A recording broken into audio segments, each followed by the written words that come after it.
5 minutes, having introductions, getting sit again until you feel there's no camera. And we jump into the conversation. So I'd like to start with our guest, Mr. Demetris. Just tell us more about your story. Who you are, what do you do, the name, the title, behind the job.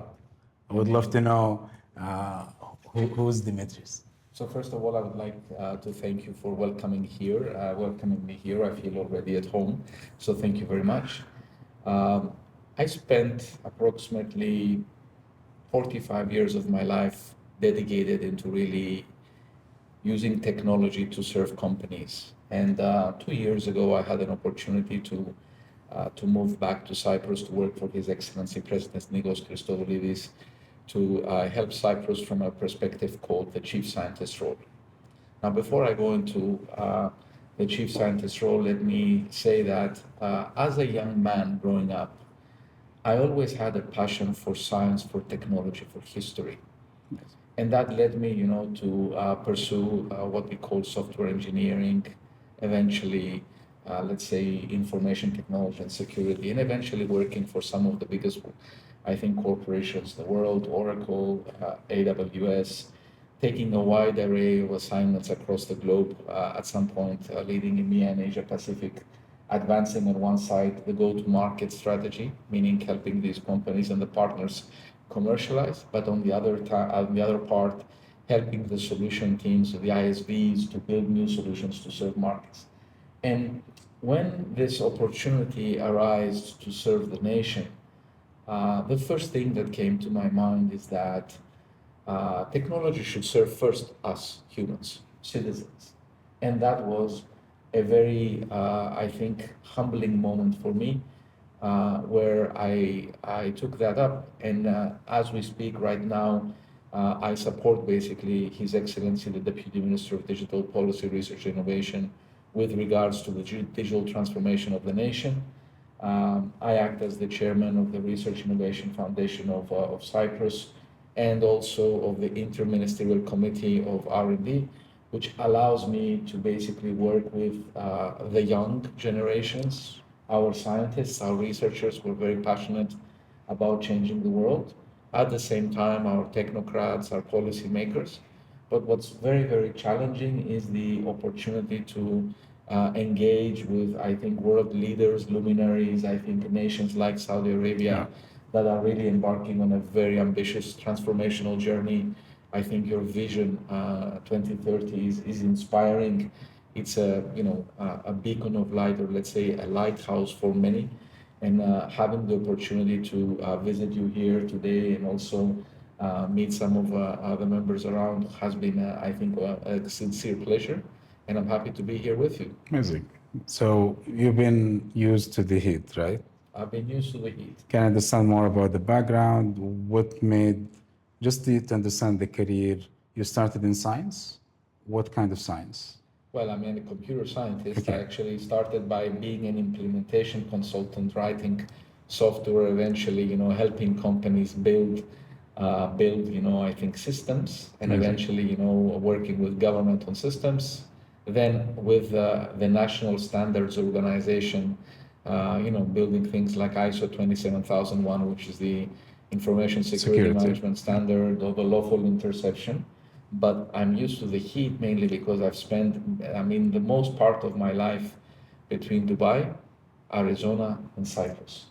And these are three countries that give, the hottest places so today on earth. Today I feel at home. Good. Nice. You graduate? My first degree, yes. Yellow Devils. Dr. Abdulrahman, can you give us an intro about yourself and your story? Okay. Abdulrahman Habib. I'm the director for the International Center for AI Research and Ethics. That's a Category 2 UNESCO center in Riyadh. My background, I did computer science, similar, in King Abdulaziz University. Worked in different positions in early e-government in early 2000. Then continued in US, again going to the heat. I stayed in Dallas for about 11 years. Studied my PhD, then worked as an assistant professor at University of North Texas. Then came to Sadaya.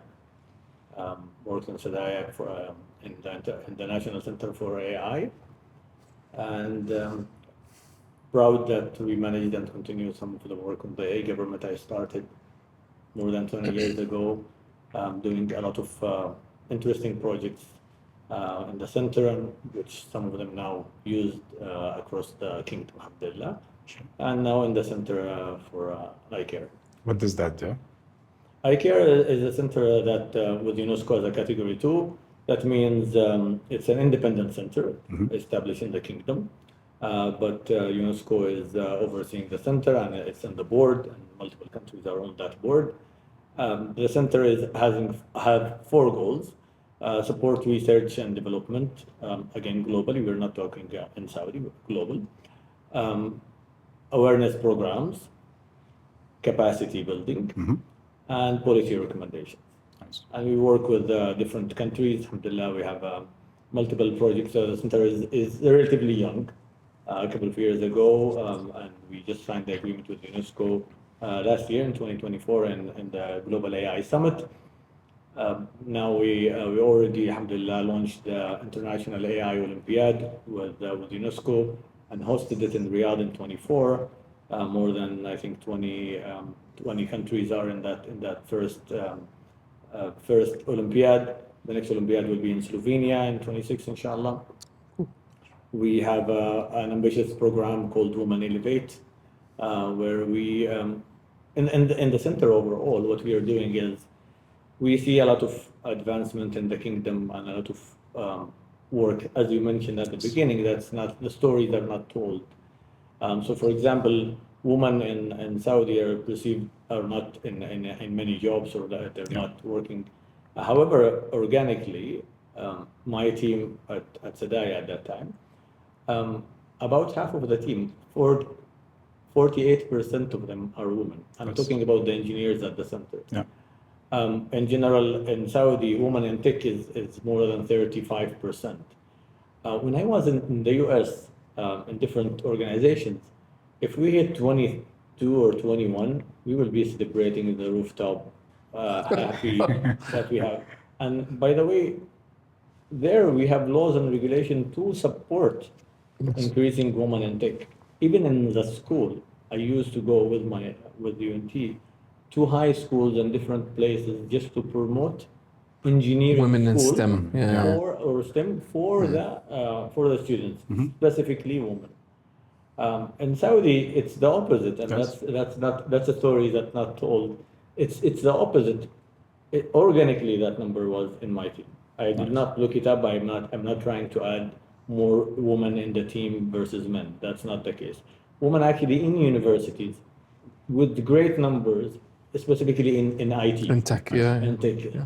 And it's been there since the beginning. It's not something that we're just starting. Nice. So that story is not told. Anyhow, we took that story and we announced an initiative at UNESCO with the center to train 25,000 ladies internationally.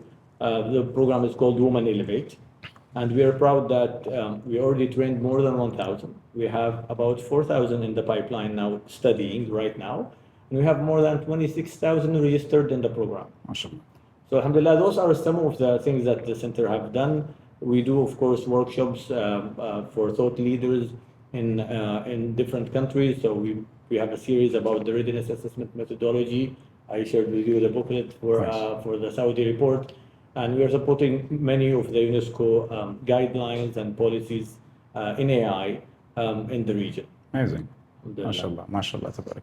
And when we say training and capacity building, is there any specific topics? AI. AI. Always AI. And this is a big word, I think, and this is what we're trying to break. Everyone is saying AI. We need to tell the youth and the entrepreneurs, inshallah, everyone, what does that mean in our conversation. So we'll jump to Dr. Faris to tell us his story.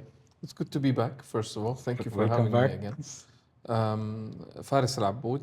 I grew up in Jeddah, my hometown, before continuing my studies in the UK, in London.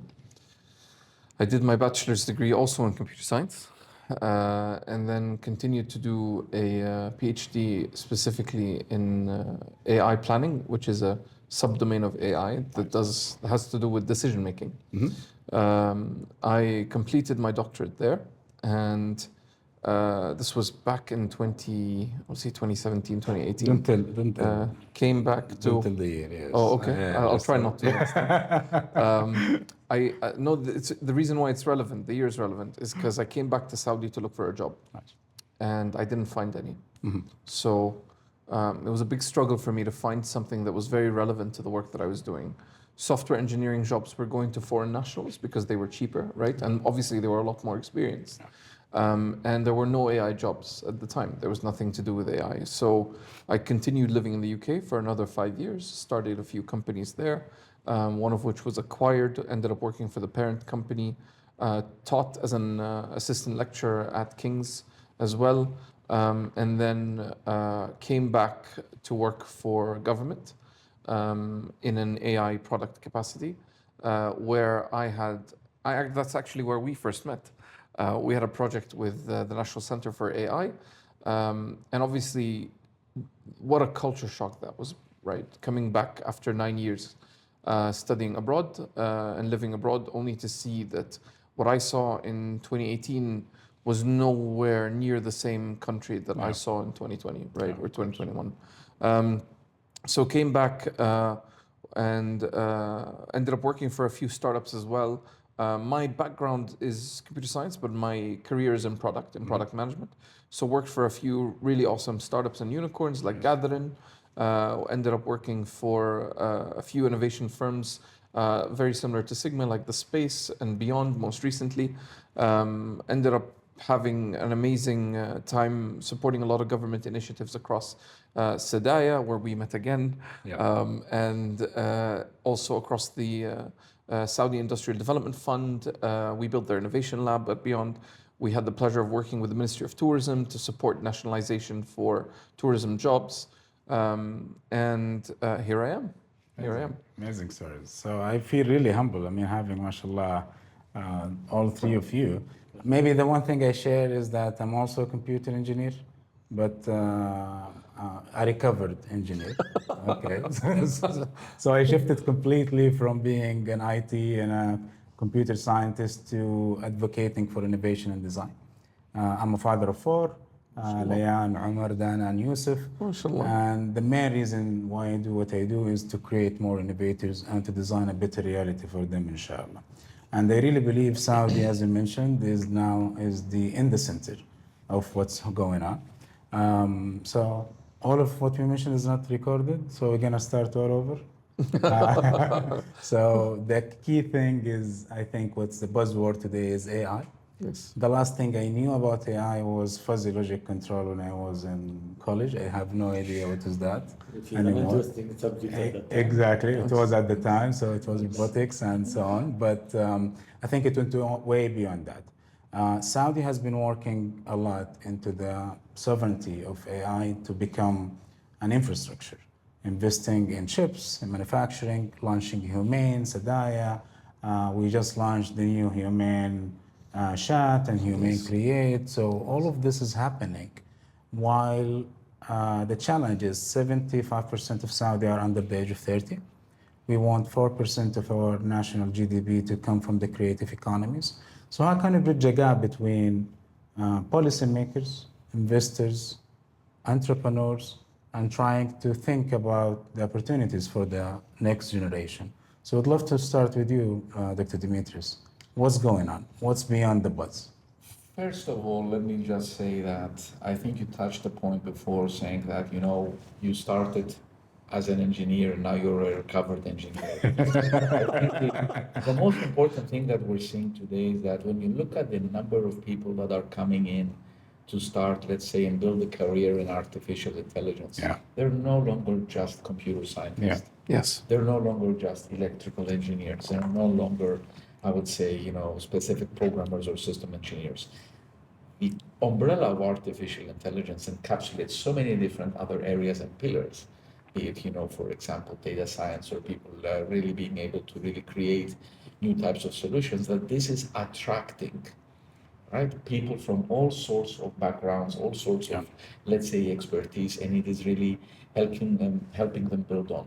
Now, I would go to, I think, first of all, start by saying something that most people don't really use before we go up to the policy level is when people start looking at what do I need to actually be successful with AI?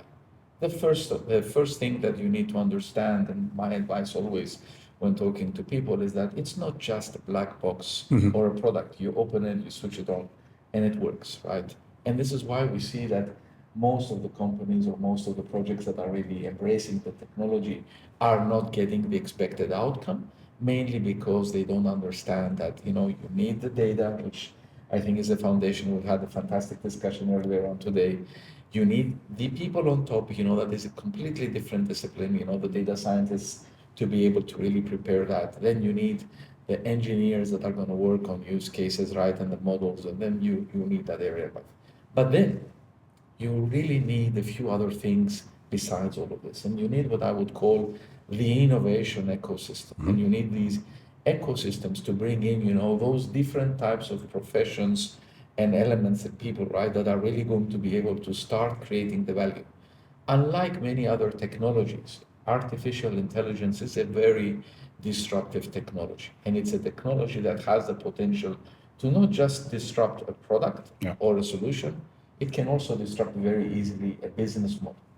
So when I'm talking about these innovation ecosystems, I'm really talking about, you know, what does AI mean for, I think, the industry of creativity, or for lawyers, or for accountants, or for health, right? I mean, tell a doctor now, or, you know, a few years ago that you would be having a machine to do diagnostics or to be able to, you know, predict a personalized treatment plan.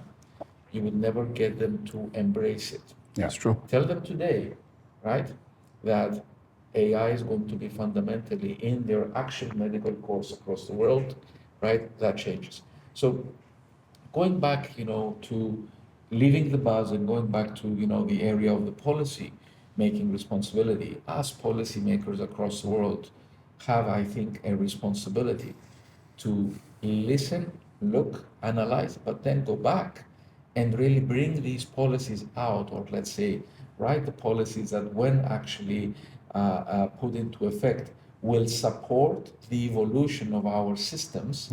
I mean, the government engines, the departments, the machines, for all of them to be able to really create additional value. So when people ask me and they say to me, how do you envision AI adding value to a citizen? Where it's all about creating a personalized citizen journey, right? Imagine opening up your passport, right, or your super app, and basically the super app is telling you, this visa is actually, you know, expiring in 2 days, and you're on a trip 2 days in a row. All you have to do is just click here and get it renewed, right? So these type of technologies, if they are immersed and designed in a way that they are embraced within the policies, the boundaries, and I think the guardrails that we require, will enable us to give those citizens, right, I think, a better citizen experience. On the other side, I think, not to go too far away, but I would say that when we look at government or where we look at companies, right, everybody says, well, it's a technology that is going to take away, you know, my job in the future.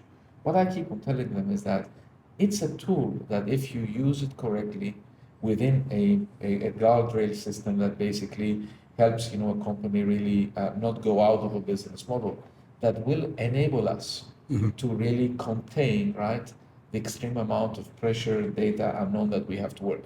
And I was saying earlier on that since 2004 to today, the amount of data that has been generated is more than 18,000 times.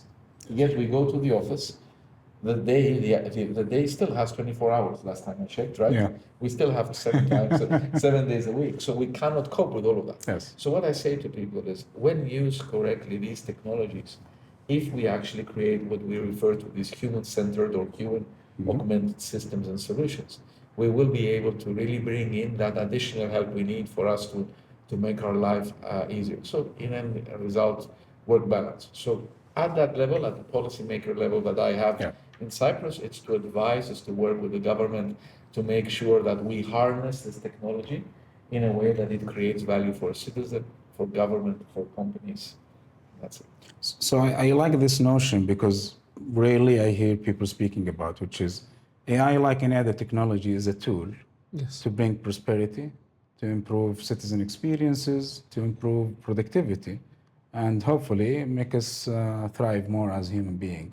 So we'd love to hear more from the other perspective, what's happening here. So this is from, I would say, the big picture. Can I understand more about the Saudi context? You mentioned a lot of initiatives. I know there is the Samaya or Samai initiative to bring 1 million literacy, I would say, or educated Saudi in AI. Why this is happening? Why it's so important for us? Very good point.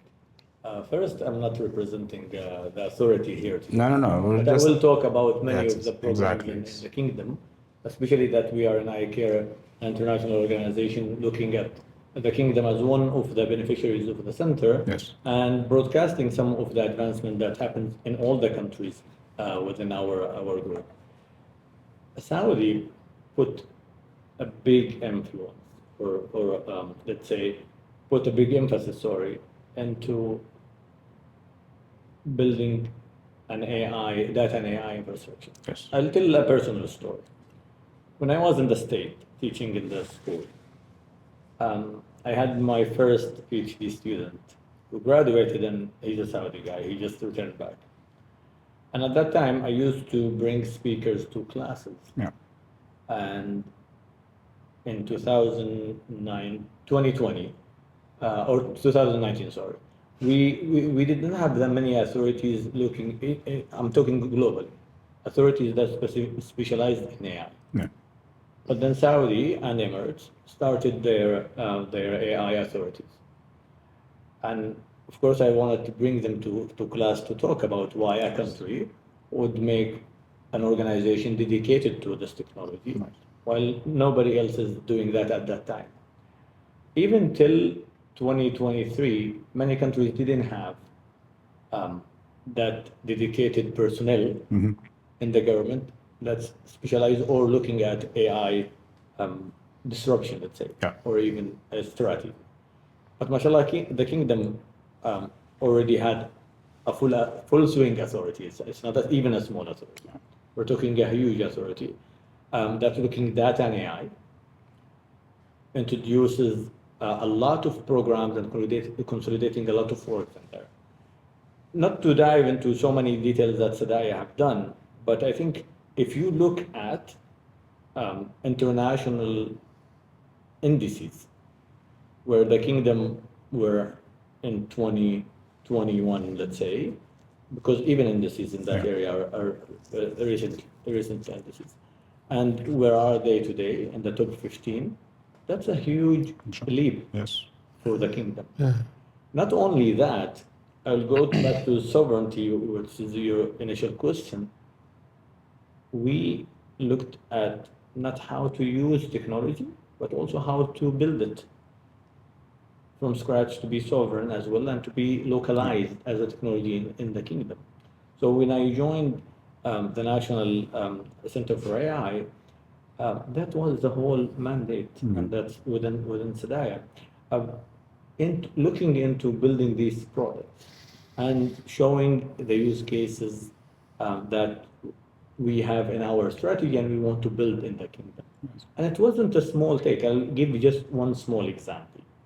In the school, I used to teach in machine learning the classical example for neural networks, which started with DeepMind at that time in India, where they went there and did diabetic retinopathy screening. Very simple. They look at your eyes with the same machine that usually read the vitals for your eyes and take the image, and building an application that will predict if that patient have a diabetes in their retina or not, which is diabetes. The importance of that disease in India at that time, it's prevalent, it's there. Usually it has a medicine, it's 4-level. If you catch it at the early stage, the medicine will solve that problem. But if you came late, till today, we don't have a solution. And what happened with DeepMind, they went in India, go around rural areas and villages, and start screening people who did not go to the hospital yet, and they don't know if they have this disease. And if you have diabetes, this is an important Diagnostic, yes. predictive. But you don't go because you don't say maybe your eyes is not as good, but you said it's aging. Or so many other reasons. Maybe you're far away from cities and from hospitals, you don't go there. So what DeepMind did, they put this program, just a classical example, and that was the story that we teach in the class, and even the technology that we taught in that class. I returned back to Saudi, and we actually built our own products called iCaire. I9. In my team, Nice. okay? And iCaire today is a national program in at least 6 hospitals. And thousands of people who've been through this program, many of them, in most of the cases, didn't came to the hospital for that specific reason. But the tool helped. But the tool, the Yeah. prediction tool, as Demetris mentioned, it's a decision support system. It's supporting the healthcare providers, not only the doctor. The healthcare provider to understand there was an issue, and maybe take it to a further investigation with the doctor. Yeah. And that's the whole thing. Now, Saudi have mastered and built all this. And by the way, just to give the magnitude is only handful, maybe one hand, not two hand, handful of countries have implemented such things on a national level. Yes, we are sometimes we don't see our achievement, but we are in the center. We look at it from a global perspective, Yeah. and you can see only handful of countries managed to take this AI. We used to teach it in 2018. That model is not new, but to take that advancement and put it in place, then build it and localize it, then make it a product Yeah. on a national level. And by the way, it's not only I9.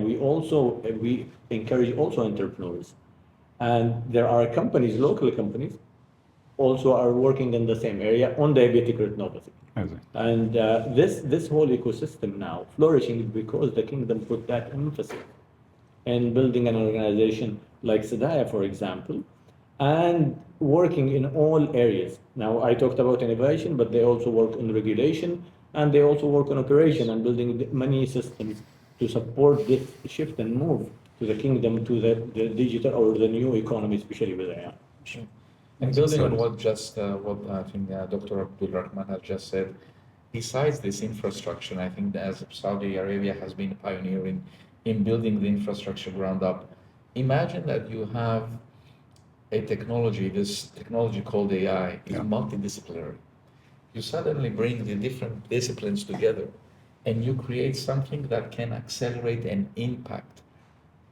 So imagine that this technology right now, solution from a product, it started as a technology, as a POC, it became a product, now it's a product platform.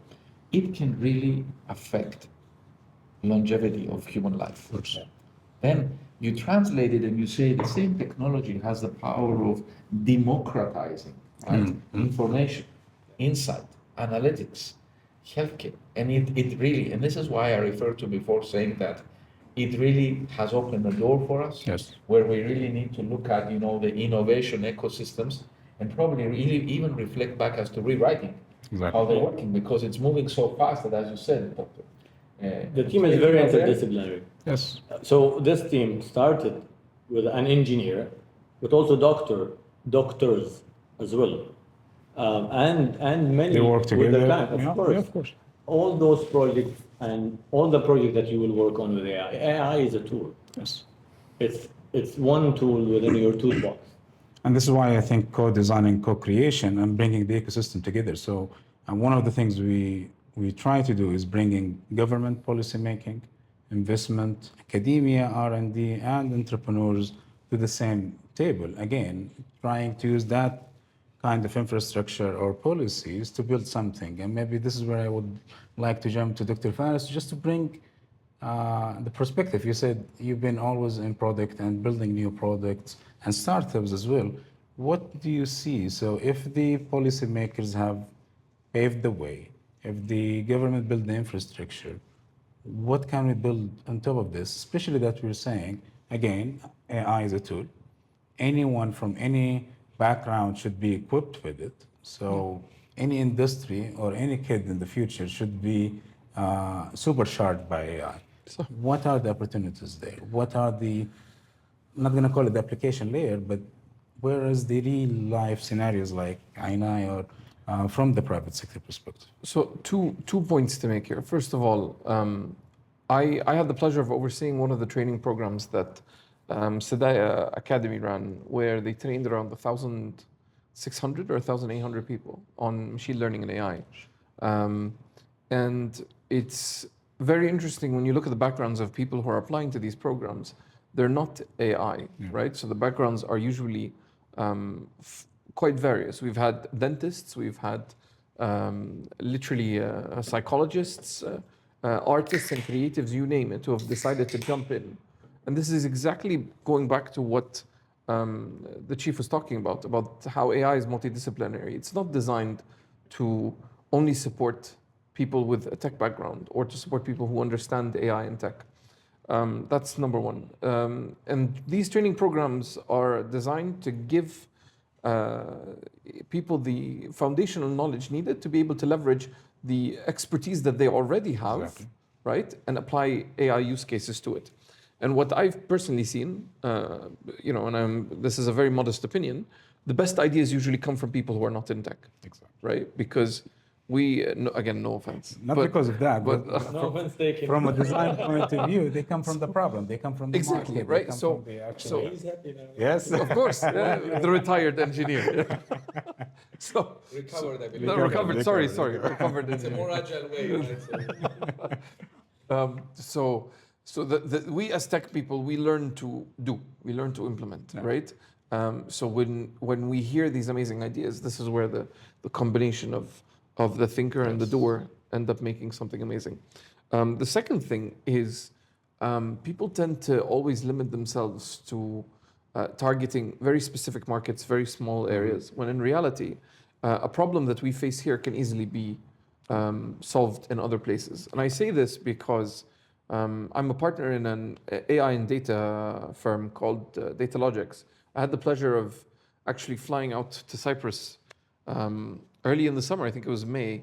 And I actually had the honor, this is where I met the chief, of speaking after him about Saudi's AI strategy and what that looks like and what we have learned over the years.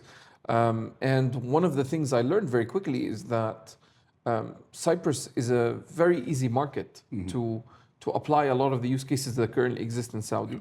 And that it's actually a very ripe market as well. So there are places that are very close to us that are easily accessible. I mean, there are direct flights multiple times a week to Larnaca. They have the beach, they have the sea. Oh man, the don't food. even get me started.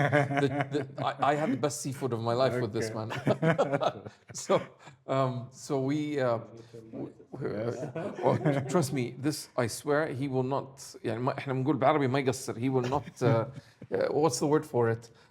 He will take good care of you. He's taking very good care of me, and it was a fantastic time that we spent. But it's always good to see what opportunities exist in the region and not just locally. Yes. And it's important to remember. I hear this a lot. It is becoming a very diluted market because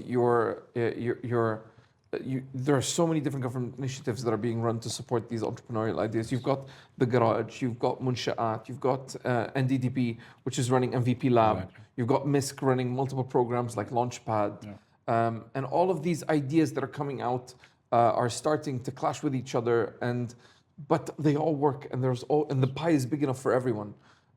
So I think there's a lot of room and opportunity for those collaborations to happen.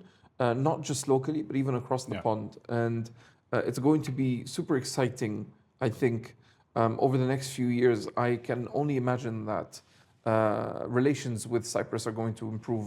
And there has to be, I actually spoke to the gentleman behind Doers company, and they're looking at doing something in the region as well. I think they're doing something in the UAE, and Saudi is next. So the Doers are doing they always run conferences and expose, and they try to bring the brightest minds around tech and AI to talk. And they're now doing something in the UAE. I know that as a result of that, there's going to be a lot of amazing cross collaboration on AI products and AI tools and AI ideas between the UAE and Cyprus. The same thing has to happen here.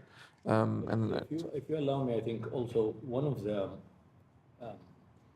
interesting things that's happening in Saudi is the government investment in talent development. Yes. 100%. We're talking about only, I'm talking about only AI, data and AI.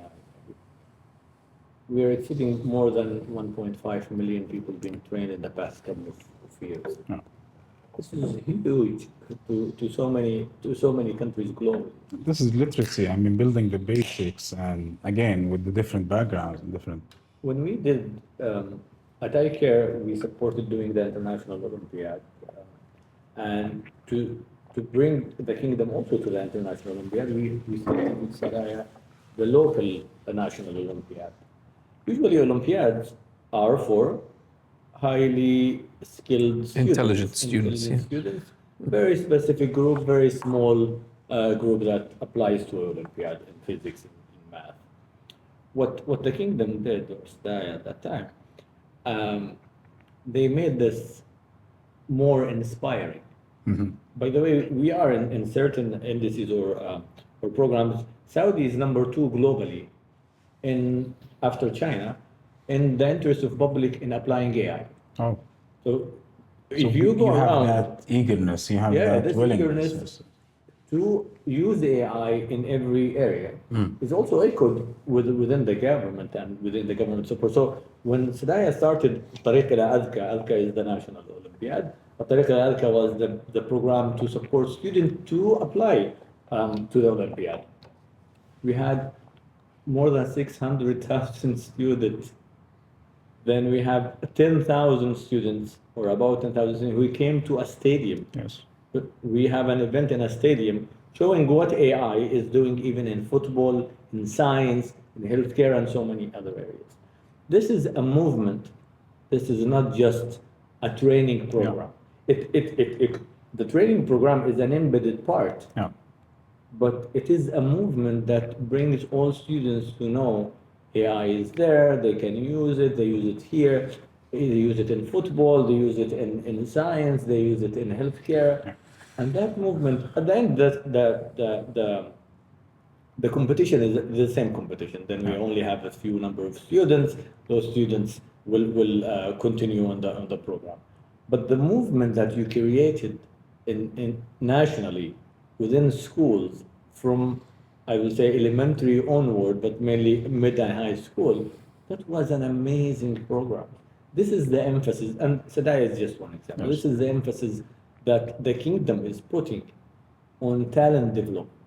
Exactly. And that's why you see those programs, when other programs come in and entrepreneurial programs are there from other organizations, they're finding the right environment. Mm-hmm. Because these training programs is coming semi, for example, with a goal of 1 million Saudi and so many other programs, all contributing to inspire the community or the nation to actually learn about this topic and apply it within their life.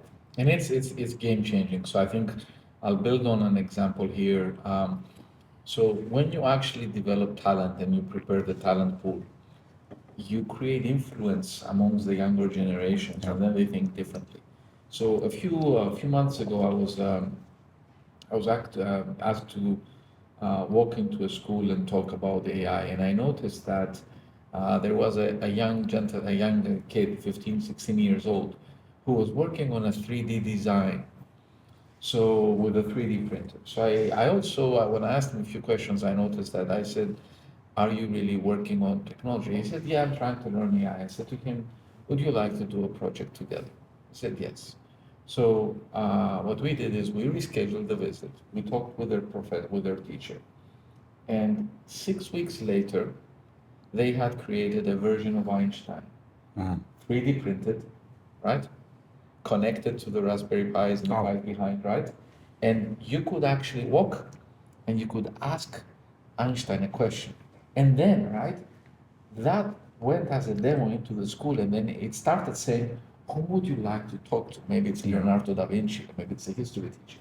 And then, children and students at the school, they start thinking of new areas where they can apply the technology. And that sparks people, with that area. So I would echo here that this project that has, developed and develops, the capacity, the people who know how to use the technology, be it, at a scientific level on data science, or, maybe how to harness, create pools of people and I think resources that are future-proofing a nation, right? So you need the infrastructure, then you need the talent that is going to be able to redesign the new. And then you need what we are trying to do together, right? To build the bridges across the continent. Because if you have the great solutions and the great products and the great engineers and the talent, you eventually would like to benefit from that and really explore. And that is where, a nation like Cyprus also can add some value to here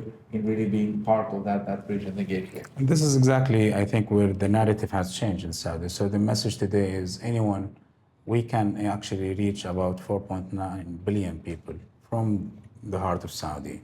All of the investments, all of the efforts has been happening. And also the message is anyone who wants to contribute and bring their knowledge, bring their startups, bring their ideas. Where do you see this kind of interaction, having this bridge of talent, ideas between Saudi and Cyprus? What could be that exchange? Thank you very much. That is, I think, a very, very interesting question. And I think exploring this, we have two fundamental things to understand. One of them is there is the access to people that could be consumers of the technology. Then there is the access of markets. And markets sometimes are, regulated by, let's say, specific policies and guidelines. When somebody or when a nation creates those enabling conditions and cooperations, or let's say strategic partnerships, that the company that produces a solution here can also test it in another market called Europe, right? Which is a market of 19 trillion euros. It's the second biggest market in the world. This creates an opportunity for a company to be able to scale faster, right? In creating value. Because it's one thing for us to be able to access the amount of people. It's another thing to be able to create value for our customers, for our businesses, for our government, for our citizens, that enables them to use this technology in that area. And I'll give you just one example. I just arrived from Melbourne. And in Melbourne, I was talking about a Cypriot-based startup that does neuromodulation. And in the room, there was a Sydney-based doctor who is actually using that technology. I was surprised. Imagine that you find a technology coming out from a country that is small in another country called Australia. Where's there? So, but what is important is that this company did the necessary, let's say, work validating, the FDA approvals and the approvals for having a mission to do.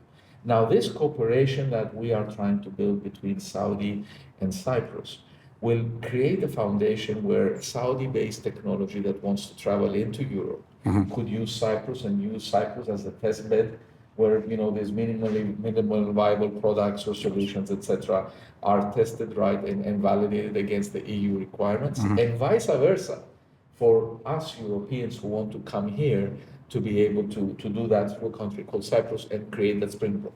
And essentially what this does is it creates, I would say, a partnership where you join at the edge the Saudi ecosystem, which is one of the most fastly moving AI innovation ecosystems right now in the world, right, with the sovereign technology and approach, with Europe, which is investing heavily into AI, but at the same time is one of the most advanced research ecosystems in the world and the technology. And through this, you create an area where you have complementary value. Right? You don't have competing value, you have complementary value. And when you have complementary value, when you have great access to resources that are developing programs, have the infrastructure, are developing the pipeline of the people, right? And these skills can be used in other countries, etc.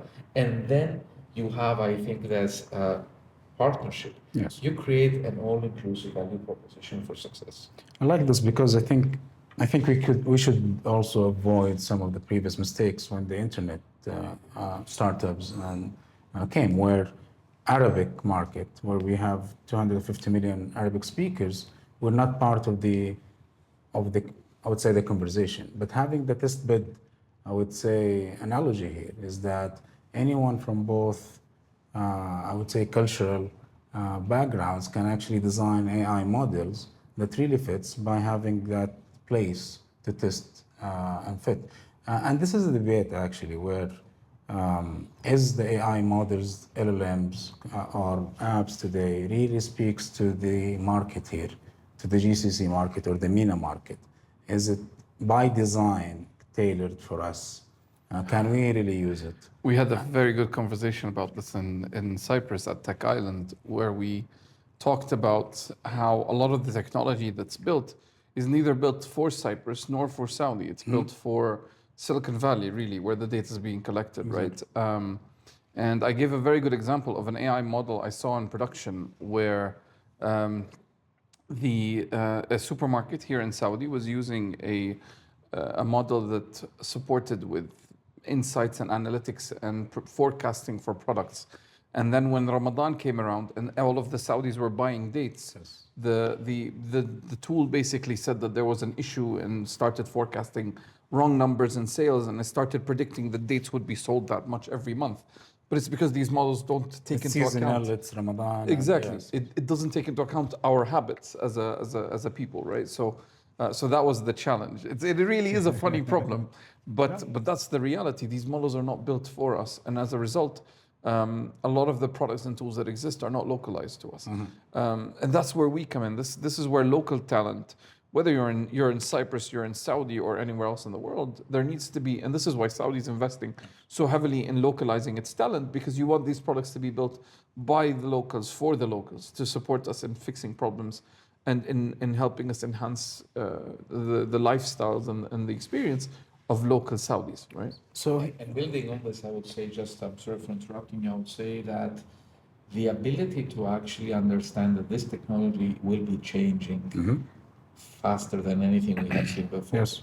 In fact, if you look at McKinsey, PwC, all of these reports, they are predicting that in the near future, we are going to be having to reskill and upskill people every 18 months.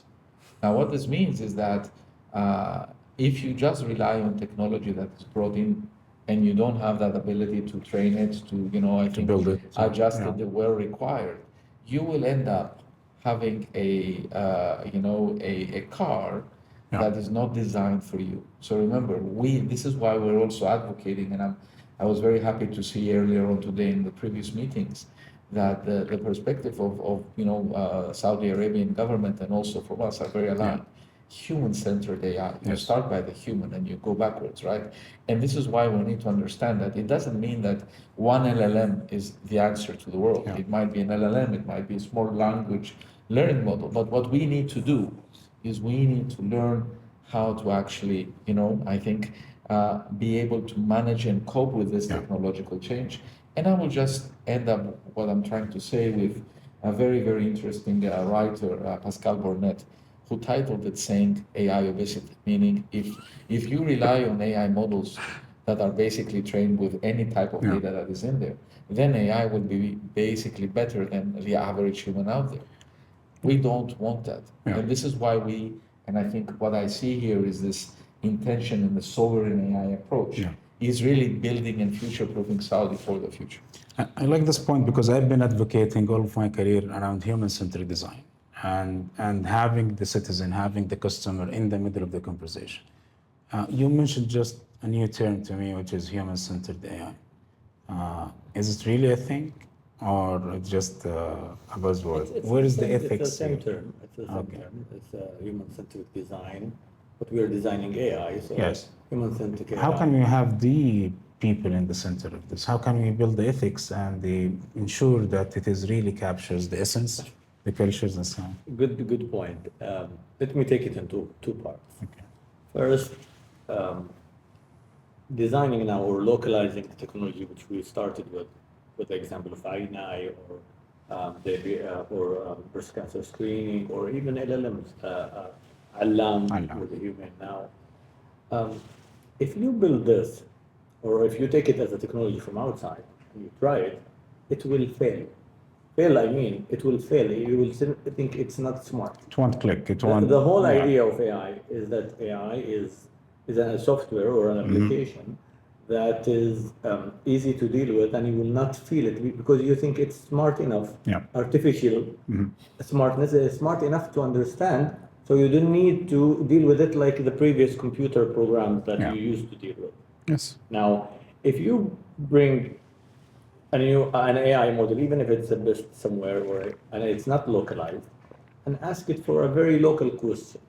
Take an LLM, for example, and ask it something about the history of your country, especially if the country is small and not that many data have been fed into that model about that country. Yeah. Then the answer will be something, and I have tried it with, so at iCaire we worked with ISISCO, the Islamic World Organization, and I asked the same question in one of our meetings where we are doing the AI ethics for Islamic world. And they said, oh, it will answer. I said, okay, we'll open it now. Let's ask it a couple of questions. One of the advisors at that time, I think from one of African countries, asked it for a very specific, I think, independent story from his country. Okay. Guess what? The model gave him Alice in Wonderland type of answer. Yes. A whole answer that fit Alice in Wonderland example and Robin Hood, but has nothing to do with his culture. With that culture or that question. Yeah. Now, it's not a problem for you and me because, I know the story, so I know this is wrong. Yeah. Where is the problem? For the young generation who will deal or talk with this machine. And will think that. And they will think that this is the right answer because that's Exactly. the artificial obesity or the artificial intelligence that we rely or over rely on. Then that's a big problem for that narrative. Yes. You will not accept it, and then you will have a problem, or you don't know about it, and your kid is raised with that wrong story or wrong notation about that story. This is not an easy issue. Therefore, in that context, we did the Riyadh Charter for AI Islamic countries. What we are trying to give is not only sovereignty. So sovereignty is an important One aspect, but yes. also cultural aspect. Yeah. So you should evaluate and look into these products, and especially AI products today in the market. Contrary to other products, they are shipped very fast. Before the normal product design and management for the products, so they're actually half-cooked products. That's what they are. Yeah. And then once the user takes them, Adapted. then we learn what to fix. Yeah. Just a week ago, we had the incident with the German guy who Latif killed his mom because of the conversation he's having with the model. Yes. Okay. So he's talking to the model, Latif. He's talking to the model, and the model started. So the model is trained to do some sympathy with the user. Yes. يعطيك جوك. Yeah, mean, exactly. But it's also But always validates the user's thoughts. Yes. Yeah. So it is validating your thought in order just to get you more engagement. What happened, Doctor? This Exactly. guy is starting to have a bad conversation, and the model did not catch that this is an issue, or Yes. going to an extreme example, and suggested with him Why that didn't you? he will get rid of his mom. Wow. This is, of course, I'm sure not the company wants, but the parent doesn't know. Your kid or your son is sitting on the computer, you think he's doing Exactly. right. Previously, you would think this is something that another organization is a type, but now it's even further. Now a model is talking to him and advising the wrong advice. Yeah. So it's not only sovereign, it's not only culture. There are so many multifaceted things that we need to think about Social and make sure that we solve these challenges as we go. It's okay. We're still We're gonna make mistakes, championing but yeah. using this technology for the good, but we also need to work in parallel in understanding and supporting the capacity of people to know what to use and when to use it and how to use it. Yeah. Then also to know what to fix and how to fix it and what the context that we did. And that goes back to the sovereignty, because if you started to build your own and to understand and collect the data, when I sit with some other countries, this data collection that happens, for example, for Alam, Yeah. is second to none. They could not even imagine having a national work or a national champion to bring To all bring these in data Arabic sets and- and annotate it and do it together. It's not easy. I like this because it's not about just being in silos, right? It's about Nobody works in silos. No. Alam, Exactly. you have hundreds of people from all walks of life. Teachers at the universities, teachers from school, doctors, you name it. Speaking we're about in teams. cultures and models. So Yeah. it's not just the Chinese AI or the Saudi AI or the Cyprus AI or the US AI. If you have that cultural context and then they speak to each other, now you're going to have You could improve a lot, and for example, we publish data sets. So even going into the democratization Yes. of the technology, not only building something and close the door and just put it there. Exactly. You need also democratization means that you take it forward and put it, for example, on open source. Exactly. So we have some advancement when you put it at open source. Now other entrepreneurs, other even countries, other products from even elsewhere will be able to plug into and use that data set in order to improve their model too. And at the end of the day, you're winning because your country or you as a customer will be served also with a better understanding from these models or these technology because there are data sets that are available and supported. Nice. And publishing these innovation or data sets, not only in LLMs, even in medical, even in every single field. Having now this understanding where we talk about, oh, we need to have this, we need to have it published also open source, we need to put it in that specific place so other tech groups can take it. That's the understanding that will change the dynamics and will help improve not only your products, but also the products in the market, in your market. And it will also create a safer ecosystem, right? 100%. Because when you standardize on open data and you're sharing that, Yes. right, and you're actually working with other countries who are also sharing open data, you basically allow it's a two-way win-win. You allow your algorithms, right, to actually use other data that's there and to continue, that training so that you reduce the bias that is in the data. But at the same time, you're enforcing what we call this transparency or this responsible AI concept that we want to believe we want to build. And bringing these together, right, creates something even more important. We said that it's multidisciplinary. Yes. So we started about the question, right? I think it was a point saying that how we teach kids. Yeah. Well, should a kid know that it's okay to ask ChatGPT and have an answer to everything and take that answer in 1 second? We need As a rule of thumb. we need, and these are the rules that we need to write. These are the policies. These are the ways that we need to bring and rewrite. How do we educate people? How do we really teach them what responsible AI usage is all about? I mean, for me, whenever I think younger children in my family ask me, but it knows everything, and it's like that. I said, well, you know what? It's okay to think about the question for half a minute Yes. and decide, right? Yeah. And be able. But what we want to teach you is how do you go back and solve the problem on your own? Because by doing that, you use AI as a reflection mechanism. By sharing the data, we are basically helping ourselves, right, as humanity to be able to really solve some of the most challenging problems we haven't seen before. And this is, I think, going back, it's not only about sovereignty, it's about, building the bridges. Yes. It's about uniting the engineers, it's about uniting the scientists, it's about helping slowly the economies, right, and the companies, be it, companies in Saudi or companies in Europe, to be able to leverage this, right, and move across and create that value. But for that, we need, I think, the initial building blocks. Yeah. And this is where we are in our discussion. I like this shift from being a passive just user to being a co-builder, and also allowing, as a concerned parent, I've always been arguing this. We had the timetable, and then we got the calculators. So I was always debating with my parents, why do I have to memorize the timetable? I have a calculator.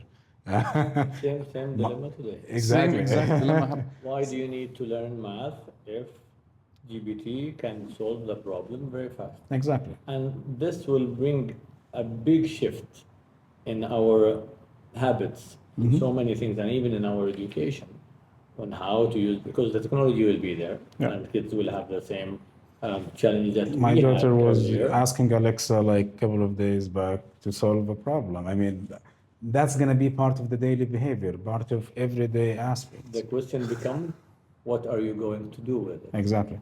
Now, it used to be, the difficulty used to be the solving that problem at that time and getting the knowledge to solve that problem. Now, as a humanity, we reach to a very good point now. We're having this technology, regardless of what you call Yeah. it, because it's improving and it will change. And LLM is not the only answer, or it's not the only technology within those systems. Now, what are you going to do with it? Yes. And building on that, I'll just give you an example. My wife is a doctor. We keep on having these discussions about AI in medicine, etc. So she looked at me and she told me one day, she says, let me ask you something about a 1% disease. So we had an interesting discussion. She says, do you think that tomorrow an AI, let's say, robotic surgeon or an AI software app that is going to give you an advice for that will be able to really make that decision between this and this on the operating table? The answer is no, at least for me. And this is why I keep on saying that when you bring the human in the middle, the human in the center, and you actually start developing, human-centered governance, right? Human-centered AI adoption, and you're really looking at that, you can actually start managing the risk, but you shift the overhead and you make the time of the doctor to be able to have that insight and look at, 1, 2, 3 pathways for me to save the patient. And based on, where they want to go, they will actually, because they will have to operate onto that surgeon and they will have to be accountable, right? And all of these things are things that, I'm happy that we are having such discussions right now, and I think in thought leadership around the world, because it's helping us shape how we really create a safer world and using this technology. Dr. Faris, would love to understand more about this notion that I think we've been speaking about intelligent decision making, we're speaking about ethical governance, we're speaking about human-centered AI. In the end of the day, all of us are, or خلينا نقول, with the thing that allowed the internet and allowed the startups to grow is people were able basically to put bread on the table. This is a basic human, I would say, need, right? What can we inspire the next generation? If every 18 months we're going to need to upskill, that's going to be challenging. So I mentioned once that the university degree lasts for only 3 years. Now we're speaking 18 months, which is half of the period. And people are saying, I spent like 20 years in school. And now I can't find a job. I can't put bread on the table. What can we tell them? What are the things that they should focus on? I had this conversation with my parents a few weeks ago about I have a 2-year-old daughter, and she's we're now putting her into nursery, so we're now thinking about her education. And my parents were saying you should encourage her to be, and you should encourage her to be. And I remember when I was in university, I heard the exact same thing, which was by the time I'm done with my degree, I'm no longer going to be, my education is no longer going to be relevant. Exactly, it's very kind of obsolete. So I think here's what I would say. I think we're now at a point in our journey where as human beings we have to always be able to adapt and learn. Education is going to be an extremely big part of our careers moving forward and forever, right? And I'm so sorry. What's wrong? Nothing, but the camera's about to die again. That's it. Bas? Nothing. Okay. All right, sorry. You were scaring me because you were I was like, hand signals. We're trying to All right, good. to wrap. Don't worry. Yeah. Good. Okay. So going back to what I was saying, education is going to be a completely essential part of our careers in our work, and we see this currently. One of my family members works for the Public Investment Fund.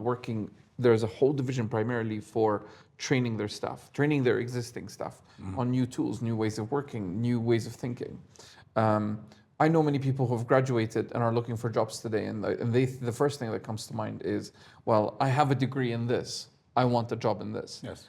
I'm afraid that we are now moving towards a world where your degree is simply proof of your ability to commit and complete a task. It does not necessarily represent your full life path You're going to moving make forward. so many people upset with that. I know. This is what we're trying to do, provoke people. It's not I know. just about the No. degree. This is, we want we Exactly. want you guys to engage. Get angry, Exactly, comment, right? But this is a very personal opinion, right? I think we now need to start moving in a direction of being very open to learning new skills and learning new things. And this is why Saudi is investing hundreds of millions into training millions of people, training millions of locals into becoming good at AI, because at the end of the day, AI doesn't replace what a human does. It does enhance what they do. And it will be a skill where, very similar to, I have a driving license, you need to know how to use AI. Exactly. Right? It just makes you a little bit more attractive in the job market today. I would say that most of the I think independent analyst reports have actually shown that AI skill sets will actually lead to people actually making more money. However, what we need to understand is that we probably need to embrace much faster the notion of continuous development or ongoing development, because that is really going to help us adjust faster to what we're going to be seeing in terms of the change cycles. I've recently authored a piece, it just published last week in one of the newspapers back home, which basically talks about 20 new types of job roles that are going to be, coming up in the near future.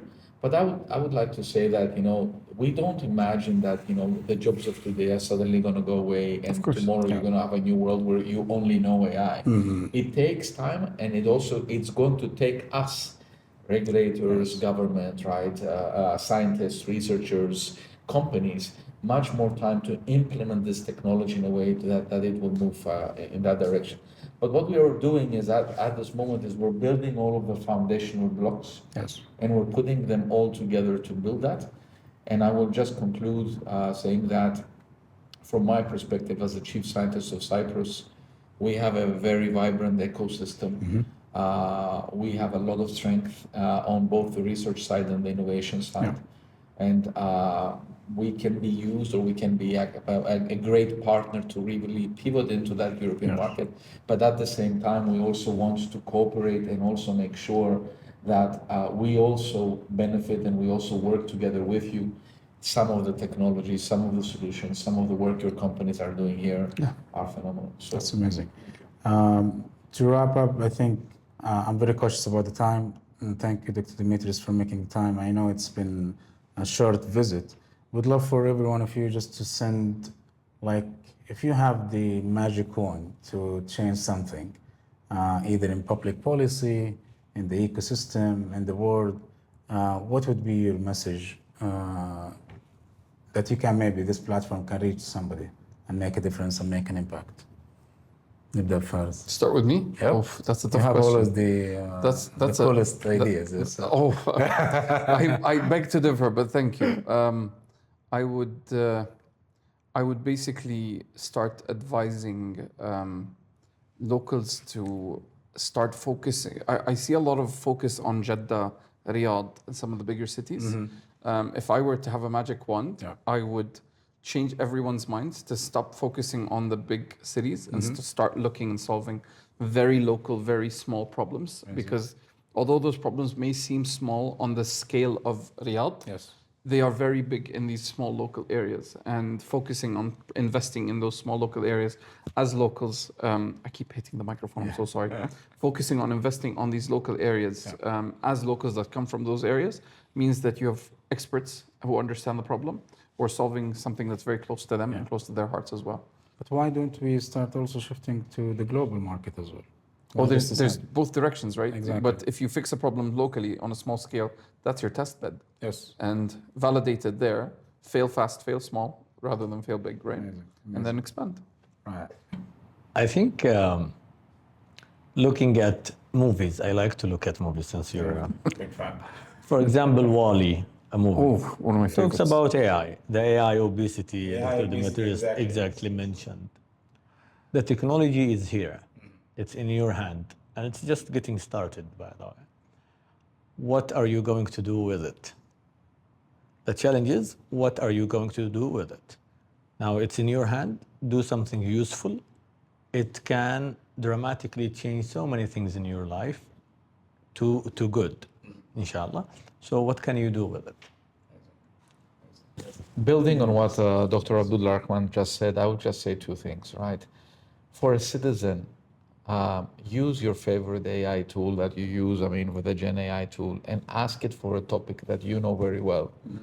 What are the top 5 things that I need to know about it? Or what are the 5 things that you think nobody knows about the specific area? So use it as a way to reflect and self-improve.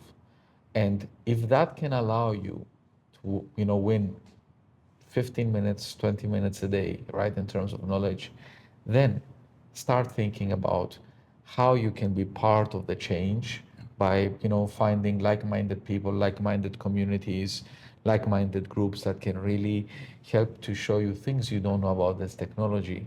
Because what we are at the beginning. And we're at the beginning of something that we are expecting, a new technology called quantum AI to come like 5, 7, 8 years, right? If not before. And that will accelerate the rate of speed, right? That's, massively. So embracing it to see how it can really help you save time, understand things, challenge your understanding of something, right? Helps you see how you can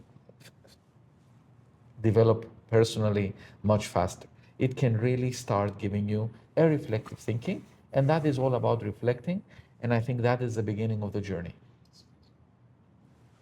Thank you so much for being part of sharing your creative signals across the galaxy. From KSA to the Milky Way, as we say in Sigma. The purpose of our conversation is to bring, again, thought leaders, decision makers, entrepreneurs, investors, and try to innovate and design a better future for our prosperity. So I'm extremely grateful to you, Dr. Faris, Dr. Demetris. I appreciate if the next time you visit Riyadh, you spend more time so we can walk you through the amazing Saudi, especially food.